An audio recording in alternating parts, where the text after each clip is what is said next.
नमस्कार मंडळी, जर तुम्हाला मेंढी पालन करायचे असेल तर माझ्या अनुभवानुसार तर तुम्ही मेंढी पालन जर करायचे असेल तर बंदिस्तमध्ये नारी सुवर्णच करा.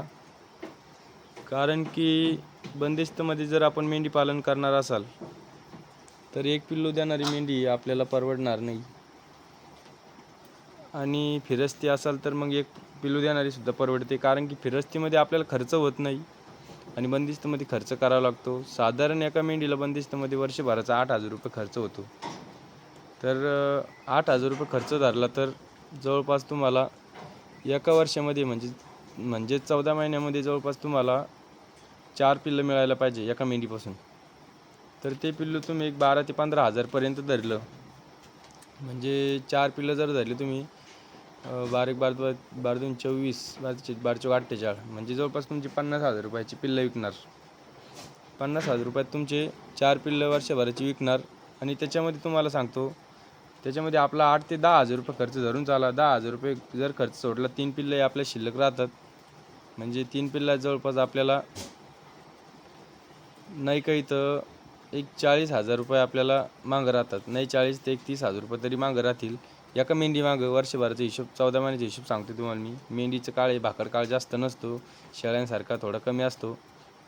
अशा प्रकारे जर आपण नियोजन केलं बंदिस्तमध्ये, मला तर वाटतं बंदिस्तमध्ये नारी सुवर्ण ही ब्रीड चांगली आहे पिल्लं देण्याच्या याच्यामध्ये. कारण की आपल्याकडे पहिलं रूप फिमेल 3 पिल्लं दिले, बाकी इतर तर 2-2 देतात. आणि पिल्लं पण पाहिजे असे काही म्हणजे एवढी काही कमी हे नाही आहे, पिल्लं पण चांगली तुम्ही समोर बघू शकता. अशा प्रकारे जर आपल्याला मेंढी पालन करायचे तरच आपण सक्सेस होऊ शकतो. नाहीतर मग जे एक पिल्लू देणारी मेंढी असते ती आपल्याला परवडत नाही बंदिस्तमध्ये. तिचं काय 8-10 हजार रुपये राहतात, 10-12 हजार रुपये आपल्या एका मेंढी मागं राहतात वर्षभरामध्ये. ते काय आपल्याला परवडणार नाही. आणि आपल्या एका मेंढी मागं जर तुम्हाला 30,000 रुपये राहिले तर तुम्ही 10 मेंढ्या मागं तुम्हाला जवळपास 3 लाख रुपये राहतात.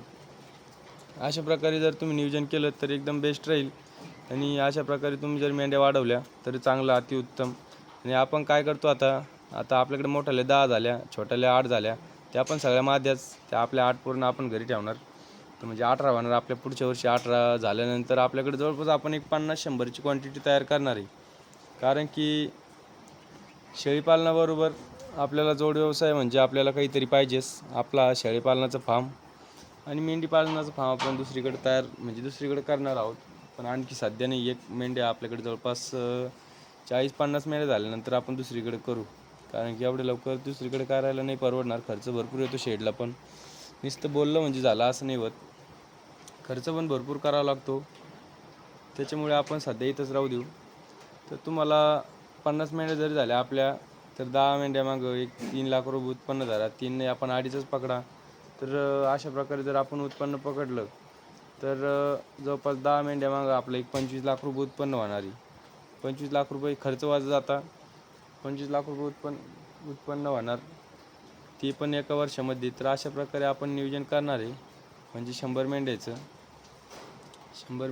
25 लाख रुपये नियोजन आपण एक निव्वळ नफा आपल्याला राहायला पाहिजे. 100ची क्वांटिटी आपण लवकरच करू. 100ची क्वांटिटी व्हायला काही जास्त दिवस लागणार नाही.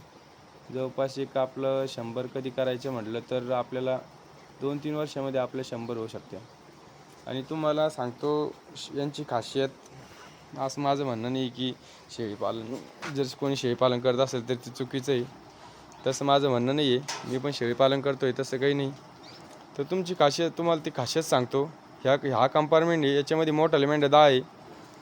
आणि तुम्हाला शेळीपालनच दाखवतो. 10 असून सुद्धा एकमेकीला कोणाची भांडणं नाही, कोणाचं मारामारी नाही, कोणाचं काहीच नाही. मेंढ्याची तब्येत पण एकदम उत्तम. आणि इकडे दाखवतो एका कंपार्टमेंटमध्ये 4, एक त्या कोपऱ्याला, एक 3 ह्या कोपऱ्याला, इकडे या कंपार्टमेंटमध्ये 3, ते तिन्ही पण एकमेकीला मारतात. पलीकडल्या कंपार्टमेंटमध्ये 3-4 अशा आपण शेळ्या ठेवलेल्या आहे. बघा तिकडे चाललं मारामाऱ्या, त्यांचं दोघांचं तिकडे चाललं मारामाऱ्या, परत इकडे यांच्या दोघांची भांडणं. अशा प्रकारे शेळीपालनामध्ये असतं. आणि यांच्यात तसला काही विषय नसतो. आणि आपण जर क्वांटिटीमध्ये आपल्याला करायचं असेल तर मेंढी पालनच क्वांटिटीमध्ये केलं जाऊ शकतं. कारण की शेळीपालन हे आपल्याला क्वांटिटीमध्ये करायला खूप अडचणी येतात. करायला केलं जातं, तसं काही विषय नाही, करायला आपण करू शकतो. पण मग एक आपल्याला कमी कसं केलं जाईल आणि त्याच्यामध्ये जर तुम्हाला शेळीपालनामध्ये असे बरेचसे कळप दिसतात, एक जणाकडं 200-200 400 मेंढ्या असतात, रानोराणी फिरतात. त्या मेंढ्या 2 जण हँडल करू शकता. आणि इथं शाळा आहे, तसं कधी शाळा चारायला सोडलं तर 50 शाळा कोणी एक जण हँडल नाही करू शकत. तर अशा प्रकारे आपण आपल्या फार्ममध्ये शेळी मेंढी पालन दोन्ही करतो. आणि आपण फार्ममध्ये आणखी अशी बरीचशी अशी क्वांटिटी वाढवणार आहेत. आणि तुम्ही बघू शकता की आपण पुढं चालून त्यांना डॉर्परनी सुद्धा क्रॉस करू, म्हणजेच आपल्याला डॉर्परचा पण रिझल्ट कळेल. फुल ब्लड डॉर्पर घेऊ आपण, नाहीतर मग फुल ब्लड डॉर्पर ना घेता यांना मला तर वाटतं ही क्रॉस ब्रीड करून काही फायदा नाही. ही प्युअर ब्रीडच आपण पुढं ठेवू आणि पुढं डेव्हलप करू. पुढं डेव्हलप केल्यानंतर बरंचसं असा आपला पण फायदा होईल आणि ही ब्रीड भेसळ पण होणार नाही. मला तर वाटते ही जी निमकरांनी ब्रीड बनवलेली आहे ही सगळ्यात म्हणजे त्यांनी सगळा विचार करूनच बनवली. कटिंग मार्केट इतर गोष्टी बघूनच त्यांनी ती बनवलेली आहे. तर अशा प्रकारे आपण ही जे वाढवणार आहोत, हे बघा ही जी पलीकडली मेंढी दिसते तिनं पण 2 दिलेली आहे.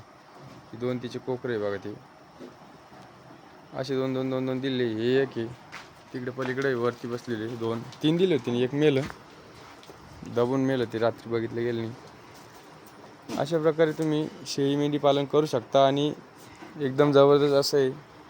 चारा वगैरे आपण सगळा स्टॉक करून ठेवला आहे, मुरघास वगैरे तुम्हाला बाहेर बघू शकता. व्हिडिओ पण बनवलेले बरेचसे.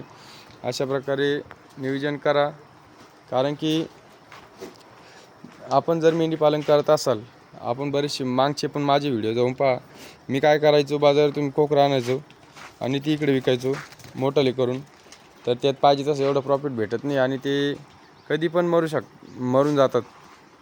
त्याच्यामध्ये 10 घेतले ते एखादं एक्सपायर होतं, पाहिजे तसे पैसे राहत नाही. तर त्याच्यामुळे आपण घरच्याच मेंढ्या वाढवणार आणि घरचेच कोकरे विकणार आहोत. कारण की विकत घेऊन आणि ते आपल्याला विक्री करायला पण थोडं अवघड जातं, कारण त्याला मार्केटमध्ये पण माणूस रोज पाहिजे. कोण व्यापाऱ्याची टॅक्ट असती खोटं नाटं बोलून विकायची, तसं आपल्याला सवय नसती. तर आपल्या फार्ममध्येच आपण चांगल्या प्रकारे डेव्हलप करूनच विका. तर अशा प्रकारे आपण, तुम्हाला जर नॉलेज पाहिजे असेल नारी सुवर्णबद्दल तर तुम्ही फार्मवरती कधी पण येऊ शकता आणि नारी सुवर्णबद्दल माहिती विचारू शकता. धन्यवाद.